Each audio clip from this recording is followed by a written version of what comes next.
ஏற்கனவே அவன் எரித்து விட்டான், எரித்ததை மறுபடி எரித்து விட்டான்.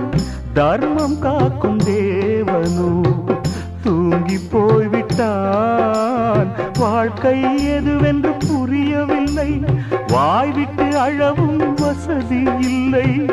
வெந்த புண்ணில் அல்லவோ வேலும் பாய்ந்தது, விதியால் வந்ததா இல்லை சதியால் வந்ததே தொல்லை. விதியால் வந்ததா இல்லை சதியால் வந்ததே தொல்லை. வானத்தை பார்த்தேன், பூமியை பார்த்தேன், மனுஷனை இன்னும் பார்க்கலையே. நான் பிறந்தது அழுதிடத்தானா, ஏ விதியே சரிதானா? தங்க என்னும் தங்கம் இங்கே தீ